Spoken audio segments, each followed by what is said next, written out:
Hello YouTube and welcome to the Ships of World of Warships. This is where I examine various ships from the World of Warships, discuss their history a little bit, and discuss how they perform in-game, at least according to my views. Today we'll be talking about the USS Wyoming, also dubbed as BB-32. The USS Wyoming, BB-32, was the lead ship of her class of dreadnought battleships and was the third ship of the United States Navy named Wyoming, although she was only the second named in honor of the 44th state. Wyoming was laid down at the William Cramp and Sons in Philadelphia in February 1910 and was launched in May 1911 and was completed in September 1912. She was armed with a main battery of 12-inch, which is 305 millimeter guns, and capable of top speed of 20.5 knots. During the First World War, she was a part of the Battleship Division 9, which was attached to the British Grand Fleet of the 6th Battle Squadron. During the war, she was primarily tasked with patrolling the North Sea and escorting convoys to Norway. She served in both Atlantic and Pacific fleets throughout the 1920s, and in 1931-1932 was converted into a training ship according to the terms of the London Naval Treaty of 1930. Wyoming served as a training ship to the 1930s, and in November 1941 she became a gunnery ship. She operated primarily in the Cheapsake Bay Area, which earned her the nickname Cheapsake Raider. In this capacity, she trained some 35,000 gunners for the hugely expanded US Navy during the World War II. She continued in this duty until 1947, when she was decommissioned on 1st of August and subsequently sold for scrap. She was broken up in New York starting December 1947. She has seen service both during the World War I, interwar period, and a little bit during the World War II. I'm just going to go briefly read. There is more details on the wiki should you choose to read it, but I'm just going to read the World War I and the World War II. Wyoming operated out of the Chesapeake, big apology to everybody living there, Bay Area for the next 7 months, training engine room personnel for the expanding American fleet. On the 25th of November, Battleship Division 9, which was at the time comprised of Wyoming, New York, Delaware, and Florida, departed the US bound for Britain. Bat Div 9 was to reinforce British Grand Fleet at its base in Scapa Flow. The American ships reached Scapa Flow on December 7th, where they became the 6th Battle Squadron of the Grand Fleet. The American ships drilled with their British counterparts from December 1917 to February 1918. On the 6th February, Wyoming and other American battleships undertook their first wartime operation to escort a convoy to Stavanger, Norway, in the company of 8 British destroyers. On the 7th of February, lookouts on several ships, including Wyoming, thought they spotted the German U-boats attacking the ships with torpedoes, though these proved to be incorrect reports. The convoy successfully reached Norway 2 days later. The return trip to Scapa Flow took another 2 days. Wyoming patrolled the North Sea for the next several months, watching for a sortie by the German High Seas Fleet. On 30th June, Wyoming and the rest of the 6th Battle Squadron covered a mine-laying operation in the North Sea. The operation lasted until 2nd of July.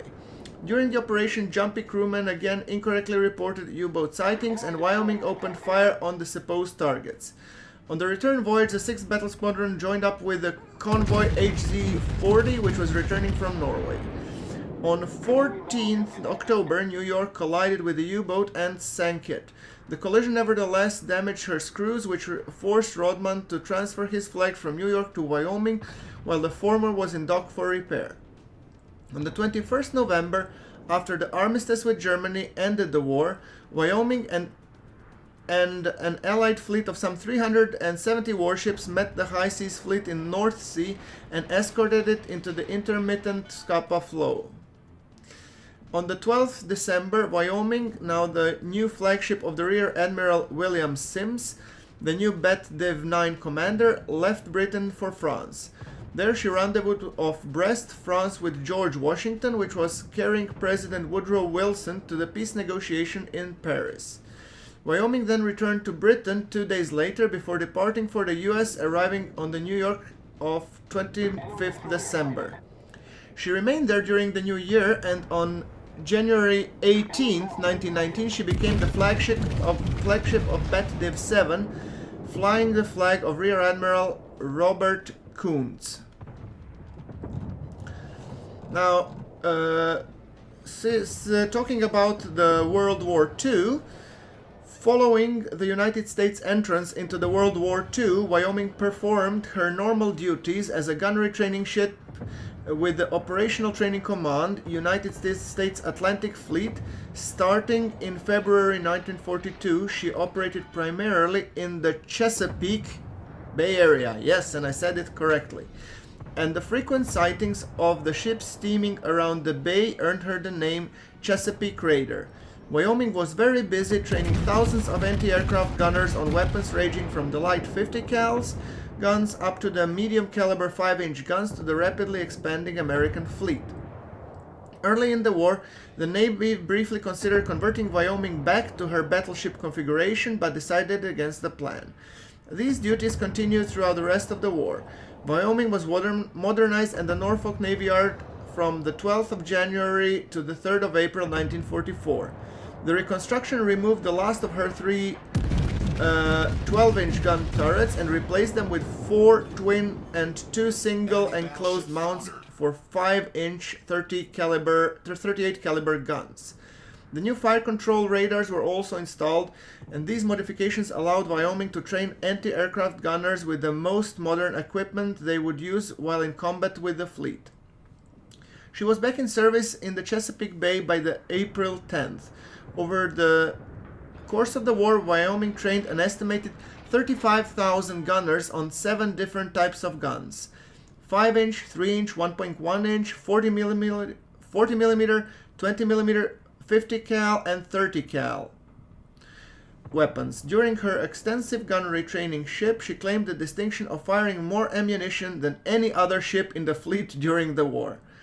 Wyoming finished her gunnery training duties in Chesapeake around 30th of June 1945, when she left Norfolk for her New York Navy Yard for further modifications. Work was completed on 13th of July, after which she left Casco Bay. Then she joined Composite Task Force CTF-69 under command of Vice Admiral Willis A. Lee. Wyoming was tasked with developing tactics to more effectively engage Japanese kamikaze suicide aircraft. The gunners conducted experimental gunnery drills with the towed sleeves, drone aircraft, and radio-controlled targets. On the 31st of August, CTF-69 was renamed Operational Development Force United States Fleet. Wyoming continued in this unit through the end of the war, and it began to be used to test fire new control equipment. In the summer of 1946, then Ensign Jimmy Carter, the future President of the United States, came aboard as a part of the final crew of the old battleship. On 11th July 1947, Wyoming put into Norfolk and was decommissioned there on the 1st of August.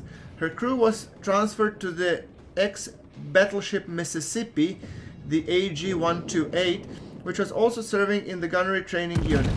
Wyoming was stricken from the Naval Vessel Registry on 16 September, and she was sold for scrapping on the 30th of October. She arrived on the 5th December in New York, where she was dismantled by Lipset Incorporated. Alright, so sailing her in the World of Warships, I have only sailed her a couple of times with unupgraded configuration. And from all I can see, the turrets are painfully slow to turn, but when fired properly, they're deadly. Some of the tips that I have seen, include carrying mostly armor-piercing ammo, or using mostly armor-piercing ammo on her, which I was doing mostly during this battle, and staying off range, because apparently she is a very good artillery platform, but as I'm still yet to learn, shouldn't be very well used to close quarters, I think, due to the slow turning angle of her guns. And here I'm firing off against another ship, which I'm still trying to figure out which one it was. Probably same one, I think. I think this is also the USS Wyoming. And apparently this was a random battle, so as always I was steering with a ship rather than turning her turrets, and I was aiming for the belt area or the citadel of the opposing battleship. Note that this battle took a little bit longer than my typical battle, which usually ends in failure. Probably that's why it lasted a little bit longer. I didn't die too early, but I overall like how she handles, how she performs, and it's very satisfying when you get this penetration on the broadside. So yes, and apparently somebody was firing off my stern, but yeah, as you can see guys, I'm now thinking of responding to that enemy fire by turning her turrets, and I noticed another battleship of the starboard stern. This guy. So let's put another broadside there and let's see if we manage to hit something at least. Well, 2 hits, which penetrated, which is kind of nice. I have no idea which ship is firing, but this looks like, you know, 4th of July. Oh, it's a cruiser. Go figure. The UK-45, I assume.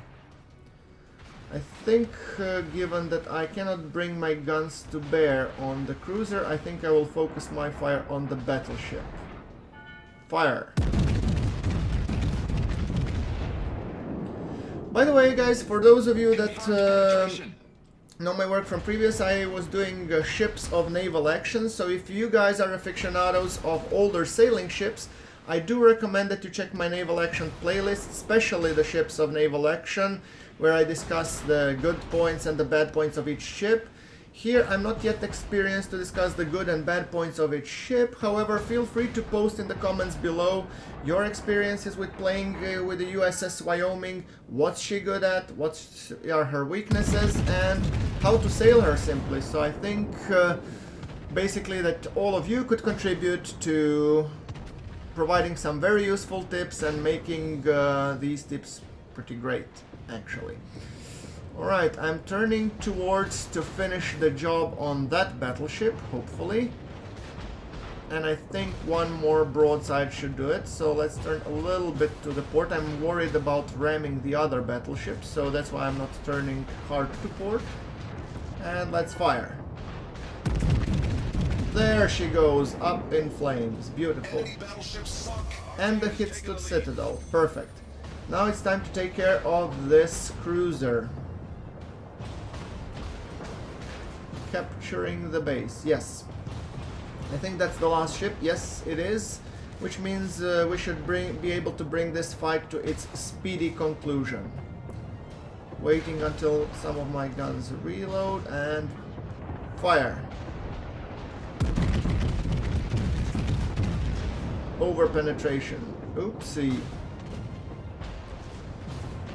Okay, 20 seconds until the next reload, which I hope will eventually seal the fate of this cruiser. Making sure that I'm in optimal firing position by the time my turrets reload, which should be in 6 seconds. Aim and fire. And there she goes. Enemy cruiser foundered. Yes, this was a pretty nice battle. I actually enjoyed playing this. Do let me know if you enjoyed watching it, and do let me know what you think about the ships of World of Warships series. A little bit history, is it good, would you like something different, and I'll see you all in the next one. Thank you very much for watching, this is GrunfWorks signing off.